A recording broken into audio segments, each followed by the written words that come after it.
Welcome to the June 23rd Water Commission meeting. This is Marina Chaveria, your virtual host. This meeting is being broadcast via WebEx. We are live and recording.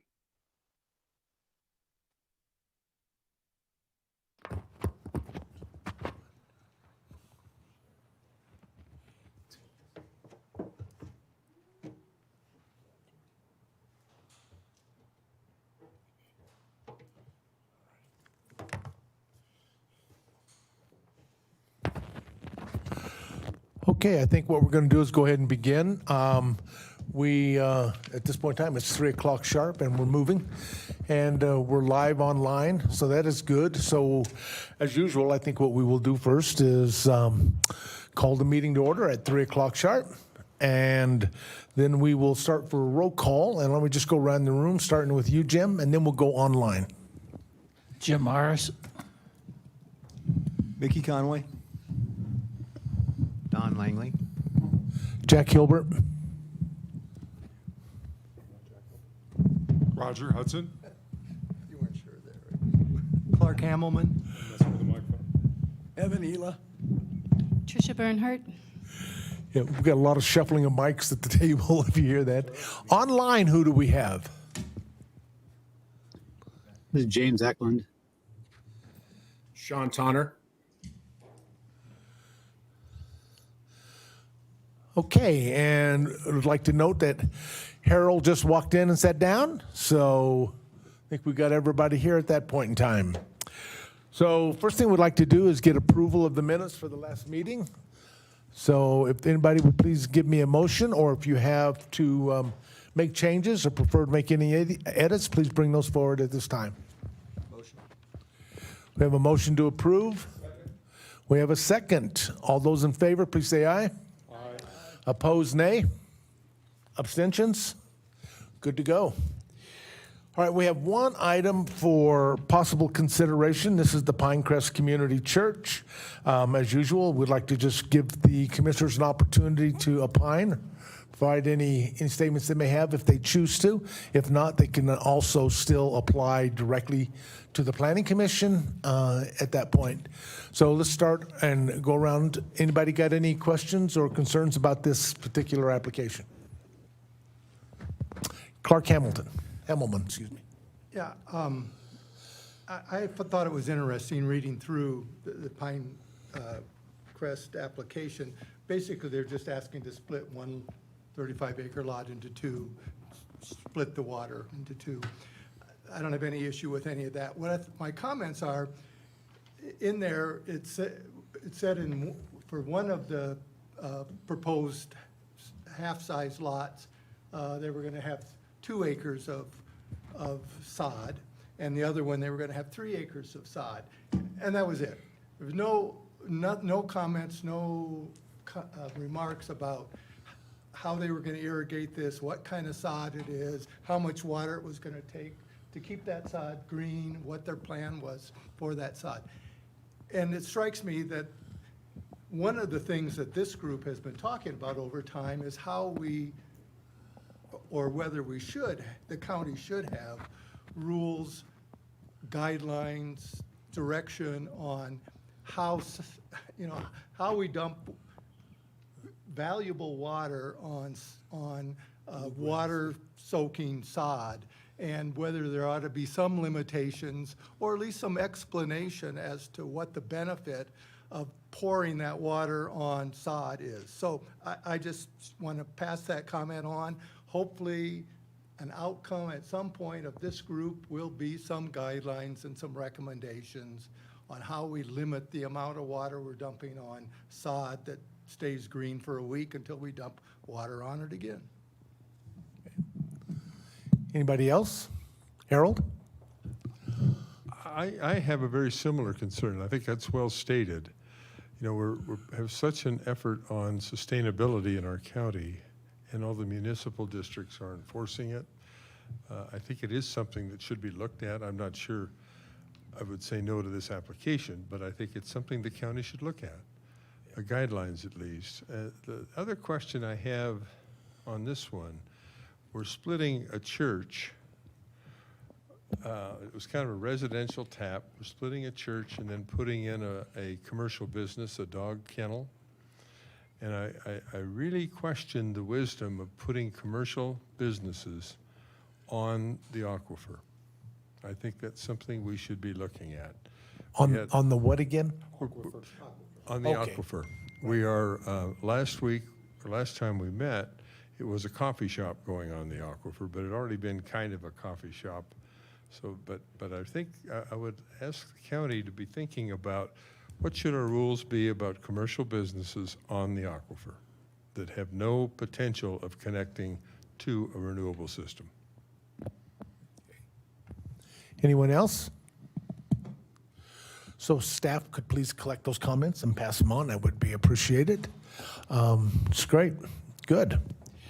Okay, there's no action on this at this point, so we're going to move on to the next item, number 4, which is discussion and action items. What I would like to do at this point is turn it over to staff to inform the commission about some things that are going on and et cetera. I'll let them talk to you instead of me. Go ahead, ma'am. Thank you. This is Katie for staff. The presentation that we were planning to have today was from Mekarot. We did hear from them about a week ago with everything that's going on in the Middle East. They did ask for some additional time, so they have canceled for today. They will remain in contact with us, so hopefully we can get them rescheduled at some point. We did try to reschedule somebody else to fill in this time, but given the short turnaround, we weren't successful. So we will hear from Forsgren today. The other item I wanted to follow up on was the discussion at last meeting regarding the reminder to water providers to respond to the county's survey for the water plan. And some of that discussion may have created a misperception that water providers were not being responsive. That was inaccurate. That is not the case. I do want to state that all of our water providers and our water partners like South Metro Water Supply have been nothing but responsive and have wanted to help in this process as much as possible and have supported the Water Commission since its inception. So I just want to take a quick moment and thank the water providers that have taken the time to present to us, that have attended meetings virtually, in person, South Metro Water Supply as well. So just wanted to follow up on that discussion. And I look forward to the presentation from Forsgren today. We'll get some more information around the water plan. Thank you. Any questions of staff? Chairman, I've been an advocate. This is Harold. Go ahead. It's Harold Smethels. I've been an advocate for bringing some of the technologies from Israel in. We've benefited greatly from working with them and have actually sent engineering teams through Vanderbilt over there. Obviously, what's going on, it's very unpredictable and a mess right now, so that's the only reason it was postponed. They're interested in talking to us, and I think we'll gain a lot from them. But Can Makarot provide Patriot missiles and things? No, just kidding. Bad joke. So, anyhow, that being said, thank you for that update, Katie. I appreciate it very much. So item number A will not be on our agenda today. We'll have to get that rescheduled. They did reach out to other water providers to try, but it was just such a short notice. We couldn't get on their calendars. I know Sam at Highlands Ranch really wanted to, but he's out this week, so it just didn't work out. But we'll get it going. So, and by the way, I have been nothing but impressed with our water providers. Quite frankly, I've been impressed with their water plans and the things that they're working on. It's just all of them have been doing great jobs, and I've gone out and visited and talked with them. It's been pretty eye-opening and pretty impressive, to be quite frank with you. So, of course, only one of them is using AI yet, but that's good. What the heck. Okay, at this point, we're going to move this over and we're going to do a update on the Douglas County Water Plan. So if we could have Lauren come up, and Forsgren, I think, is going to give us an update today as to where we're at and what's going on.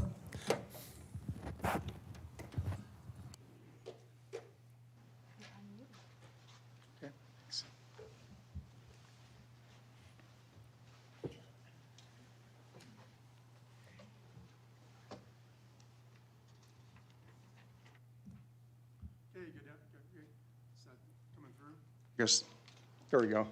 It is coming through. Okay. Good afternoon. I'm Will Koger with Forsgren Associates. I want to give you a quick update on the technical analysis for the water plan that we're working on. And so we will, These are the areas we'll talk about: population projections, the water provider survey that's been mentioned, and also the groundwater study.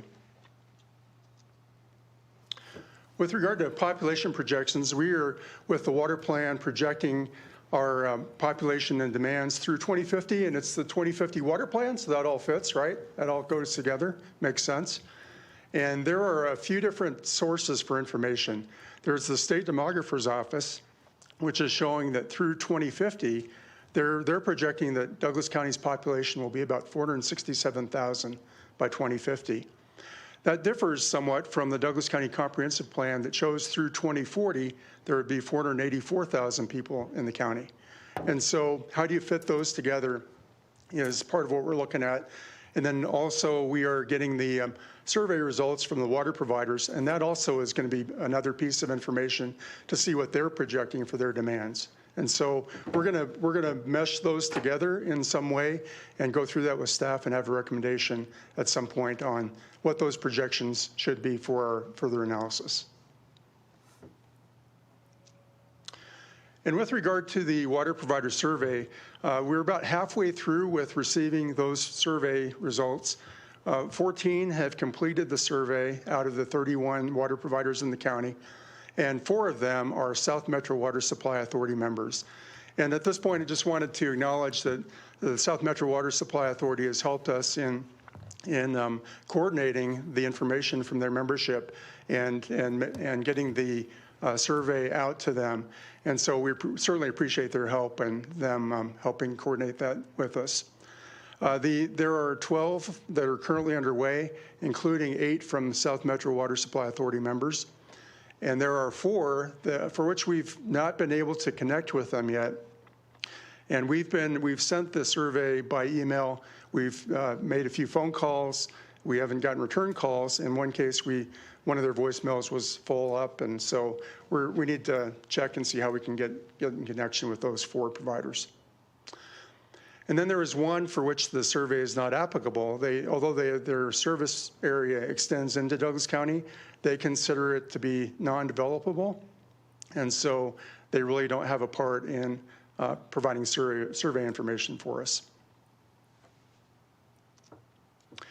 This is a spreadsheet that we have for each of the water providers, and this is where we boil down the data from those surveys. And we have a tab for each of the water providers. And so after we get all the survey information in, we'll be able to compile those results and slice and dice it and analyze those results for the entire county. So it's just a sample of what we'll have for you. There's also some narrative that goes with those surveys as well, but this is for compiling the data. We also have been doing work on the groundwater study, and LRE Water has taken the lead on that for our team, and Bill Franzak with LRE Water is going to give you an update on that now. Bill. Good afternoon. It's a pleasure to be in front of you. I haven't been in front of you since we actually did the proposal way back when. So thanks, Will. But we've been working on the groundwater study pretty much ever since the approval of the project. And we're looking at 3 types of groundwater that are out there, and that's where our focus is. The fractured granite, which is in the western part of the county, up to the basically the South Platte River, which is the county boundary. Then you get into the Denver Basin, which is the other area of focus, and then you have alluvial groundwater, which is not a great, huge supply here in the county, and most of it's augmented by surface water or other senior rights. So we're really working on that Denver Basin as part of a supply for that unincorporated area of the county. Looking at all the data from the water providers and what have you to really understand what that quantity is. Let's hit the button. Oh, or you can do space bar. There we go. So what we're trying to do is we're working through 3 basically main things. Petra's up here is we'll talk about in a minute, but we're also doing what's called the interactive web GIS development. I put that over there on the right. This was one part of the ability of putting together a map. Was we got all the exempt wells, or 602 wells, however you want to phrase it, in the county, plotted out here. Domestic, which includes household use only, domestic, full domestic, up to 3 single-family dwellings, an acre of lawn and garden, and domestic animal watering, or livestock, we also throw in there as basically domestic use. Yes, Don? Do you know the number? I don't have the specific number right off the top of my head. We are still compiling that into our tables and all that. But what's really interesting is you can see here where there's those cluster of wells, and you can see there's those big pockets of red. Those are subdivisions that have individual on-lot wells. And so we're correlating that with the actual subdivision, boundaries, this type of thing. Oops, excuse me. So it's very interesting. There's also quite a bit of water level data in each one of those developments that we've been able to pull as well. And I'll get to that in a minute as we start analyzing that. But we will have that summarized as the total number of exempt wells, total number of fee wells, by aquifer, by region, however we're going to put it together, it'll be all laid out in our final report. We're still compiling all that data.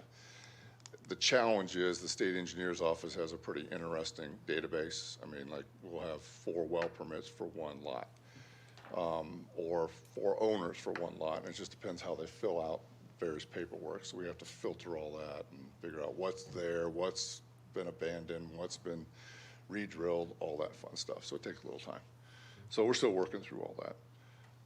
But in conjunction with that and finding out that data, we're also incorporating all the county data, which is, the water provider data that we have, the outlines of the water provider, and all the other county data that we've incorporated into this model. It's not shown on that map right now. This was just an example, but we are putting that together to actually where it's going to be readable and usable. Right now, there's just a lot of data that want to make sure it's not going to be a mess, as they say.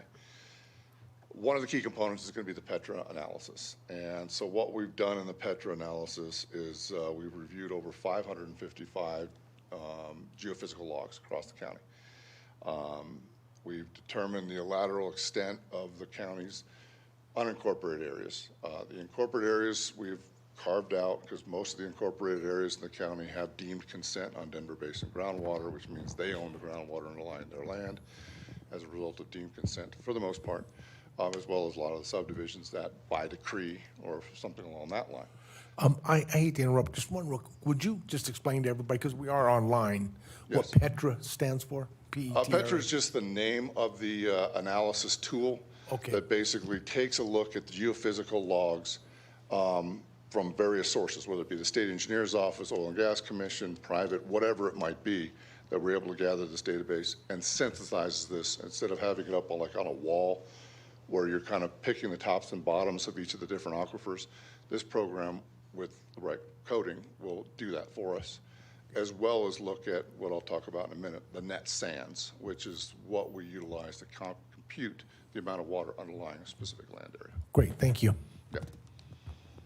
So we've looked at 555 wells. We've determined the lateral extent of the aquifers underlying the unincorporated area of the county, obviously for the entire county as well, but the unincorporated areas is what we want to focus in on because, as I just indicated, the most municipalities and incorporated areas have a deemed consent, and so that means they own the groundwater. We've looked at the gross saturated thickness, which is really just the top and the bottom of the aquifer, which is determined by those logs as well. And then what we've really calculated is the net sands. And what are the net sands? Well, the net sands are those sand lenses and areas of permeability, different from specific yield, which I'll talk about in a minute. Those areas of permeability that have a certain resistance in these geophysical logs where we have confidence there's actually water there and recoverable water. That number can differ from what the state engineer's office has as a legally viable net sands. And again, it's all based upon the same data, but just upon when the state looked at this data, when the rules were passed, how things were looked at, and the state's constantly updating their non-tributary, not non-tributary saturated thickness net sand models as we go on.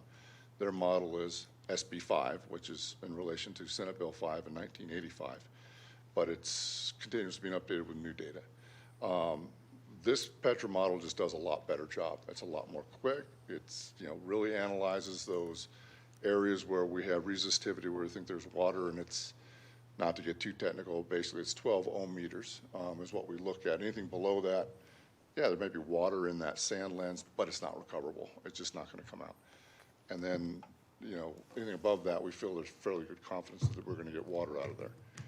So the computation then is what we look at is that aerial extent times the net sands, which is the amount of water that's in there. Got to give a specific yield because that's the amount of water actually released by the molecules, and then do your computation. We do a total computation and for all the water in the unincorporated areas is what we're going to look at. We're not going to divide by 100, we're not going to divide by 300 at this time, even though the Supreme Court has said, you know, you get a 100-year supply. I always say it's a little bit of a misnomer there. You get the total water underlying your land. Whether you pull it out 300 years or 100 years, you're not going to get more water than that's physically underlying your land by state law. So we're going to do that and compute that for all those unincorporated areas. Then what we're doing is we overlay a SB5 analysis, and we're looking at probably a grid of a mile by a mile, but we might do a little bit finer grid than that to really kind of take a look at what does the state computation be in these similar areas so we can do a comparison. In other words, we'll look at, you know, an area outside of, say, Castle Rock, an unincorporated area. We'll do the SB5 analysis, or I'm sorry, the Petra analysis, then we'll do the SB5 analysis, compare the two numbers, and see, based upon real data, how much physical water is available versus what the state gives you as your legal water. Those numbers may be different in various areas of the Denver Basin. How many of those 1 mile areas do you foresee? I don't have that. I mean, it's going to be it's going to be a pretty big grid. It's going to be multiple. Yeah, and we can use. I mean, it's probably going to be in the thousands, something along that line, based upon the size of the state or size of the county. Excuse me. But you know, we can use computerized tools to kind of get that thing summarized. And our whole goal is to kind of summarize that net sands from the state's analysis. We'll know what the overall land area is. That's already done. That's done by GIS, and then we'll just do our calculation that way, and we can all do it in a computer, so it goes fairly quick.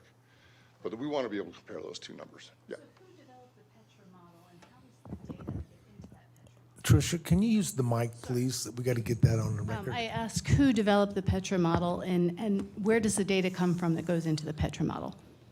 Petra, I think, is the name of the model itself of the company that did it. Okay.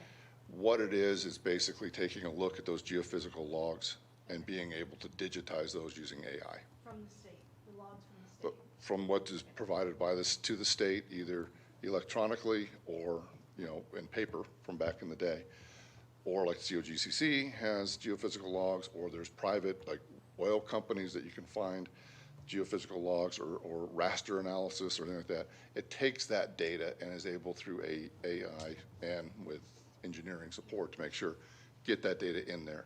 Whereas back in the day, it's even done now at the state, you'll take the geophysical logs that are printed out for wells, and literally they'll put them up on the wall and try to analyze the lines between the different wells. This is all done electronically and then double checked by the engineers. So that's essentially what we're trying to do, is get that gross number of water availability in the unincorporated areas of the county, comparing between SB5 and this Petra analysis.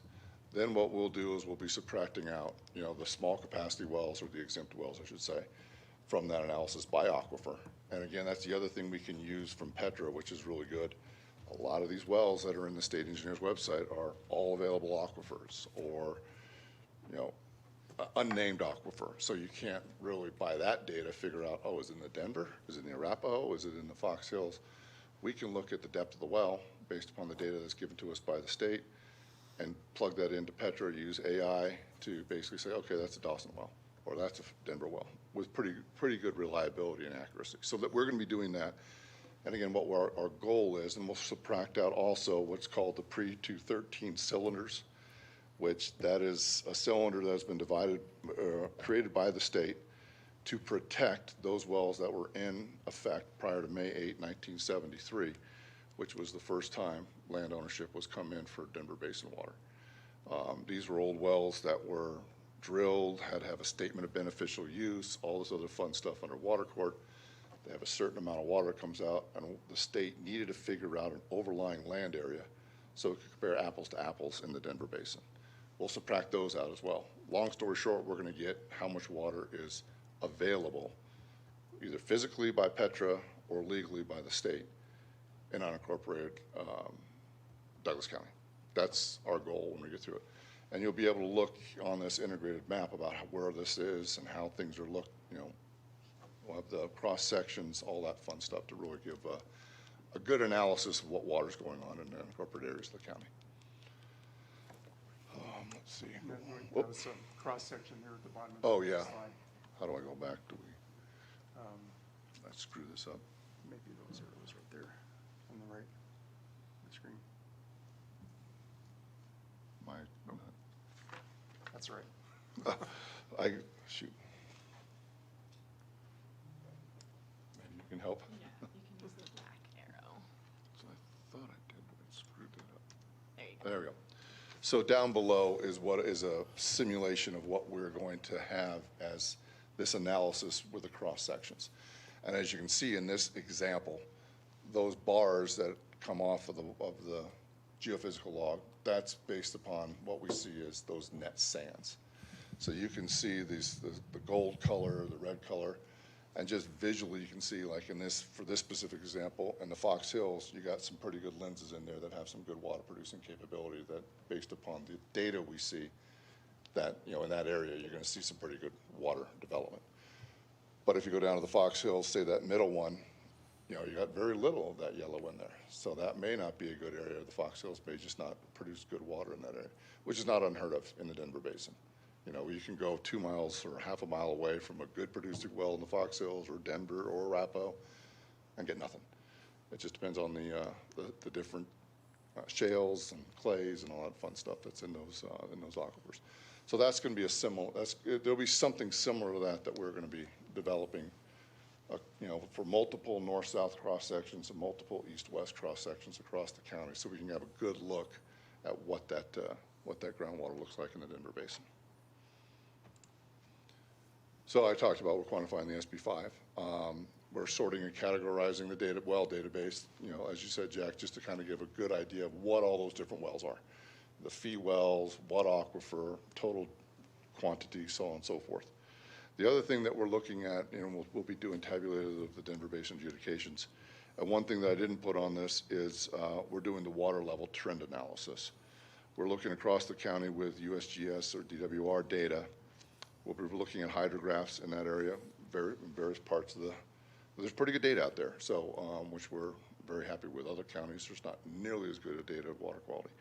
So we'll be looking at providing those hydrographs, doing a quantitative and qualitative summary of the water level across the county, kind of what we're seeing as trends, and then provide recommendations as part of this report, what additional data or what additional monitoring should be done and in what area to ensure that we're looking at that water level analysis. A couple initial results, and I always hate to say initial results because we're not done yet. We're still looking at it, and it should be known to the county by now. As we look at some of those Petra analysis, and we haven't finalized the lines yet or not, but when we're looking at that, we're seeing that the Arapahoe is the strongest aquifer here in the county in the Denver Basin. Fox Hills is questionable, and again, we have pretty good data in the northern part of the county. And as we head out to the western part, before we get to the hogback, because obviously it gets shallower and people start using the Fox Hills there. As we get to the eastern part of the county and the far southeast part of the county, very deep. The Denver Basin, or the Fox Hills, is around 2,000 feet. So we don't have a lot of data down there, but we have some. And so we're able to do some interpolation. But it really does look like that aquifer is not a good well producer. I mean, there's water down there, but it's not a good one. Arapahoe is the workhorse that we've seen in the county. And same with the Denver is a good one. The lower Dawson, there's some good areas out there for individual wells, but a lot of that is also part of augmentation plans as we start getting closer to the rivers. We've also done a final analysis with looking at some of the surface water that comes out of off the South Platte, basically, up there in the high country.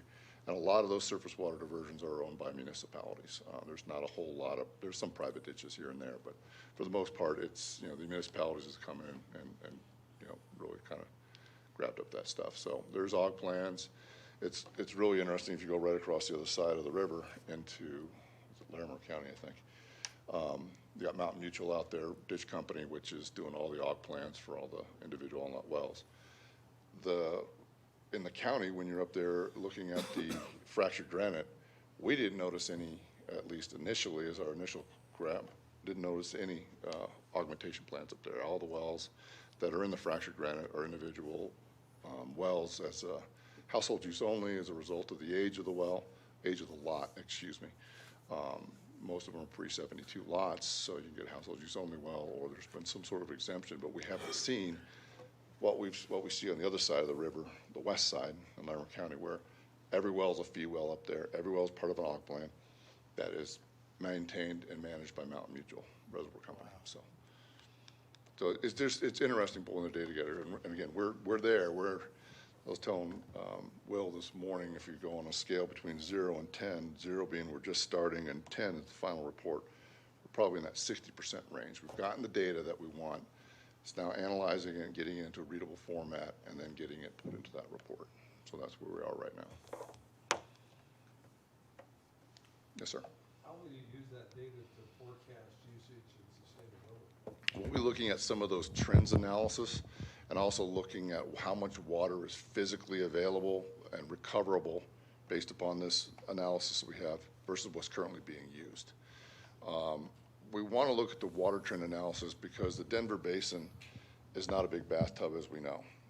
You'll see localized areas of significant groundwater withdrawal where you may see some water level declines.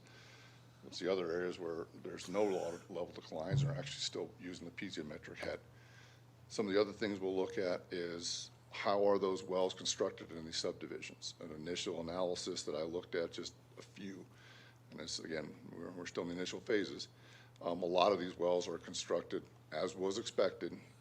They're not constructed at the base of the aquifers, and the pumps are not set into the aquifer itself. They're set into that piezometric water, which is the pressure water. So all these aquifers are under pressure that moves water up above the top of the aquifer, and that's where people will set their wells and their pumps. It's cheaper. I mean, they're not going to, the state engineer says in their well permit, drill to 900 feet if you're in the Dawson or the Denver. They'll stop at 700 and complete their well at 400. Well, that piezometric water does go down pretty quickly over time, not as a result of just people in Douglas County, but people pretty much all over the Denver Basin, because you're just reducing that pressure. The more straws that you push in that aquifer, the less the pressure. Doesn't mean there's not water there. It's just, it's water that's going to be in the aquifer versus in a wellbore.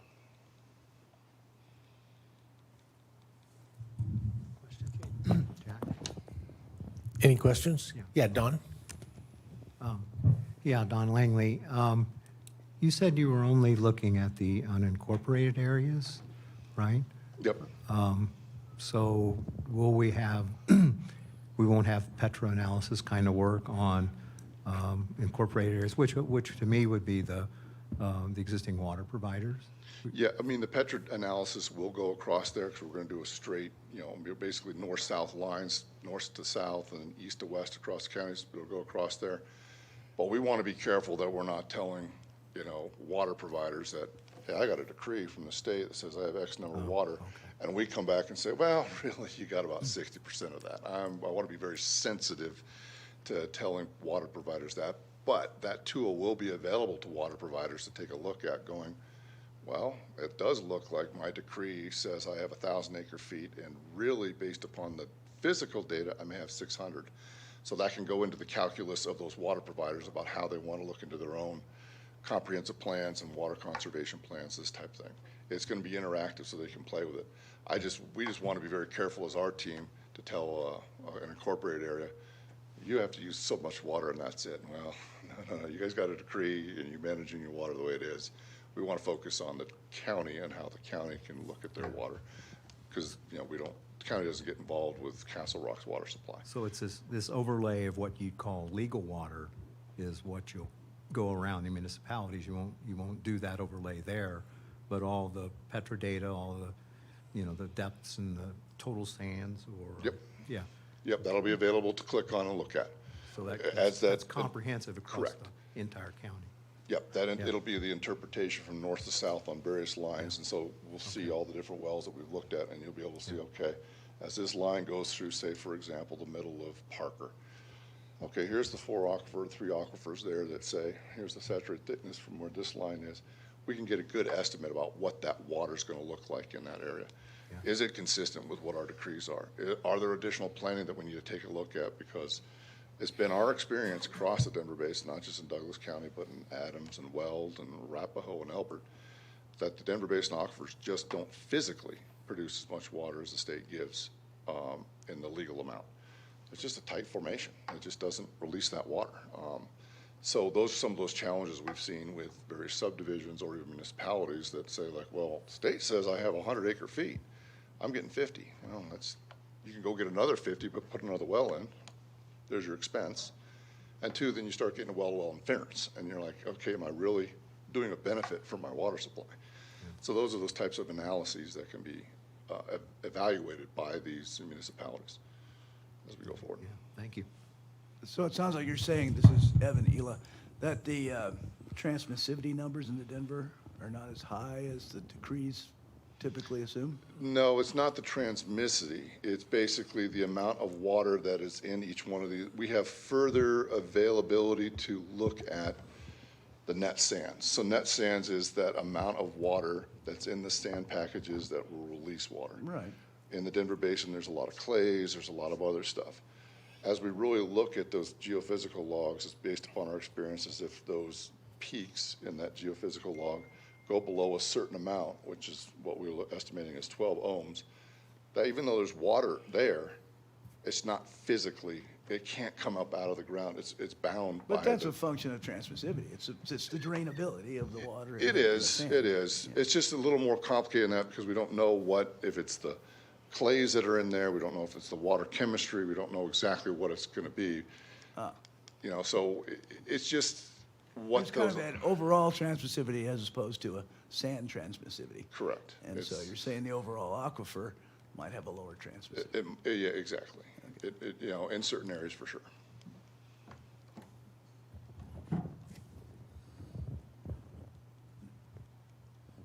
Any other questions? Tricia? I was just going to say it's exciting, but when will you be done? Our schedule is to have a final report. I have to go back to the It'll be calendar. in about a year for the final report. Final report. And the groundwater study, I think we were planning on having done first of next year, I think in that ballpark. Yeah. And it'll be a technical memorandum that's attached to the master plan. Jack, I have a question. Okay, Mickey? Will, you said something about the two different population projections. One was, I think, Douglas County projection, and one was the state demography. So what is the difference that you see in those projections? Are they looking at different characteristics in terms of how they come up with the projections? Were they done at different times? I'm just curious about that. They were done at different times, and recently I've noticed that the state demographer's office has dialed back on their future projections, maybe for affordability of the state here and some other factors that have decreased the amount of influx that we have to the state. Maybe there's some of those factors that have been part of that, but I noticed they've dropped their projections in recent years. Thanks. If I might add, this is Jack. Working with Dr. Cog, I can tell you that number becomes very variable based upon economic conditions and social environments. Because look at Denver today announced that they're in the top 10 in the nation as far as people leaving their community. Now, a lot of that is going out to the suburbs, no doubt about that. But however, we now are in a situation from an economic and social environment where we're just not getting that influx of growth that we used to get. That all comes into play. Here's the issue. It's changing constantly. I've noticed that. One thing we could never ever was you just pick a number and you try to shoot for that number based upon the facts that are available. But since I was at Dr. Cog when I was working there, it was constantly changing, whatever they come back with. So I'm sorry. Go ahead. Harold, you had a question? Oh, we're over here. Evan? Okay. Yeah, this is Evan Ela. So the state demographer's office did the one set of numbers, but the Douglas County Comprehensive Plan, were those based on a private analysis by some firm? Might have to defer to We the might, staff for that. Evan, Yeah. we might get some direction on that over here. And this is Katie for staff. So Evan, over the years, Douglas County staff has done some in-house demographic projections. When we've always had to balance what we see coming out of the state because ours go into the future, whereas the state works in the rears. And so they actually work on real numbers. And so when their, let's say January estimate comes out, it's based on the previous year's June numbers and maybe a little bit of augmentation, whereas Douglas County's always worked in the future. And so we've always been a bit more aggressive and had to balance that out to the state. It's just the different methods. Okay, thanks. Yeah, it's statistical versus projected is really what it amounts to. Harold? Just a question, as this project develops, it'd be very helpful, I think, if we might even get some partial information as it comes together so we get used to actually working with the data. So when we get the final report, we've been trained to really understand it. So I'd appreciate it if we could, as the process comes together, have some work sessions just going through the data so we understand it. Okay? Anybody else? Gentlemen, who's up? Okay. That's it. Thank you. Is that it? That was it. Goodbye. No, just kidding. Thank you very much. That actually was very, very informative. I appreciate it. I really do. So, no more questions, and we'll pull it back to the commission and the board as a whole. And we'll talk about member discussions. Anything anybody wants to talk about? Tricia? Yep, I have two issues.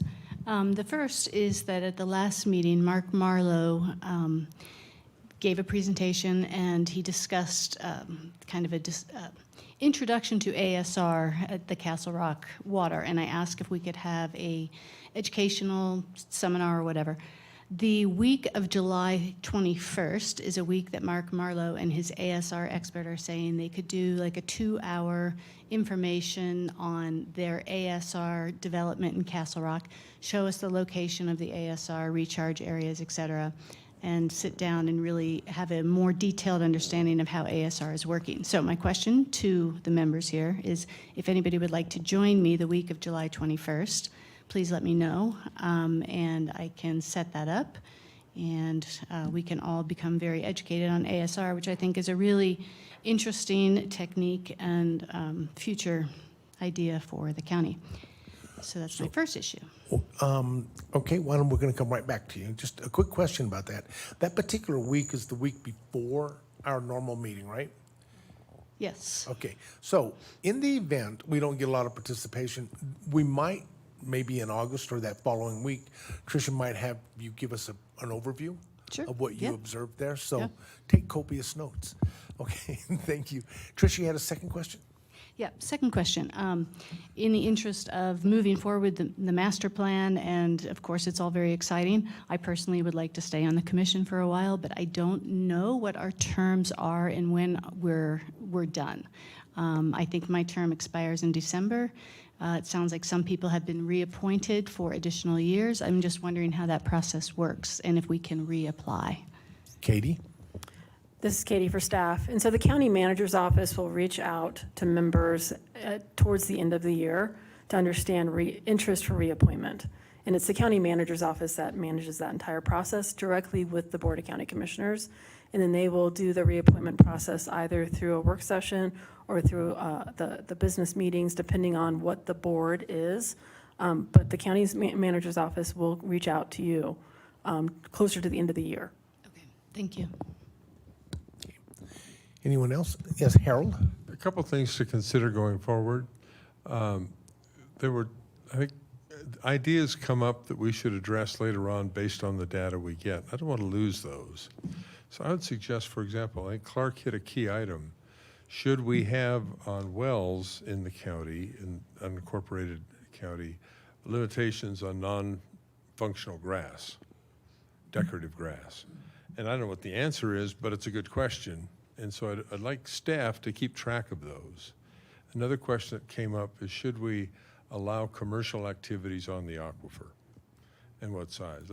But that would be another one. I think from time to time, if we could just get a list of what the questions are that we're holding. And I would make a third one I'd like for us to consider. Water tap fees are very expensive. And as a result, there's a lot of effort perhaps not to go into municipal system and pay water tap fees when groundwater is inexpensive. We've seen recent examples of that.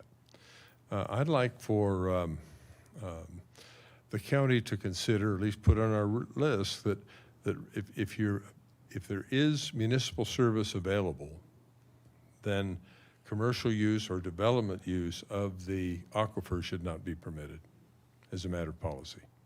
You know, there's a circumstance where you have a municipality who's working to get on renewable water and have another developer develop in the aquifer a large development.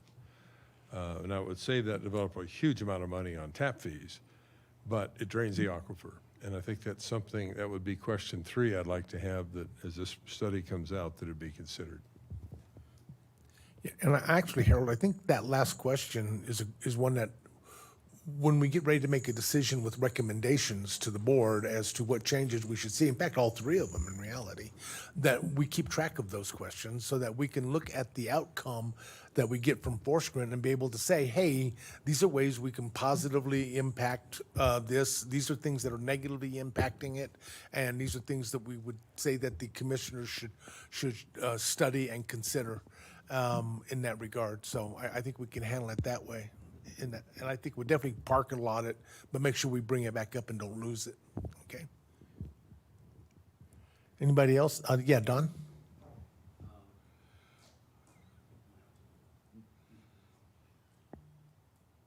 Now I'm on.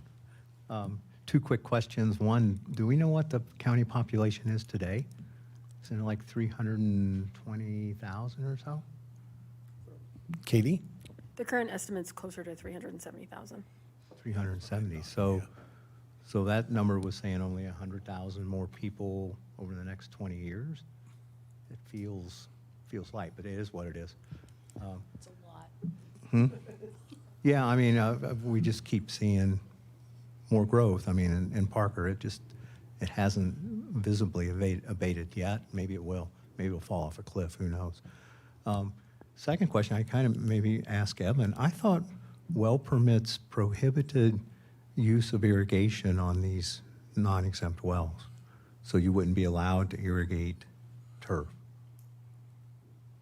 Well, Depends on the well. yeah. Depends on the well. Okay, all right. I was just that's a Depends curiosity on the question. well, the size of the property and so forth. If they're 35 acre or greater, then you can get an exempt well that allows you to do some irrigation, up to an acre. But smaller areas, then you're in-house use only. Yeah. So, for exempt wells. But if you get a decreed well or or augmented well, then you can do more. So there's a limitation there. Okay. Yeah. Yeah, thank you. Anybody else? Great question, by the way. All right, we're going once, going twice on member discussion. I think we have closed on member discussion. I think we will, Don, I, and the staff will be working on next month's presentation. And we're going to try to be flexible enough, Tricia, that if something comes out on that ASR, we can jump it in July. If not, we'll probably end up popping it in August, okay? But I do like the idea of giving us some insights as to what experts are saying about it. It's a topic that we should really investigate here in Douglas County. So, Clark? Yeah, I'd just like maybe the staff to send out information, get it from Tricia and send that out so we all know when that is and have an opportunity to attend that. So the question is, the ASR, With Mark, I assume it would be- Yeah, he was wanting to know the number of people. Yeah. So the sooner I can know the number, the I'd better. like to attend. Yeah. okay? Don? And I want to go, but no, you can't. Go ahead. You said what? Okay. Weeks, that's not the best. And Tricia, once you get the information, just if you could run it through staff, that would be good. Then we have a controlling point. So, okay. With that, dang. Here we are, 4:20. Who's buying? No, just kidding. So, so with that, we'll adjourn our meeting at 4:20. Thank you very much.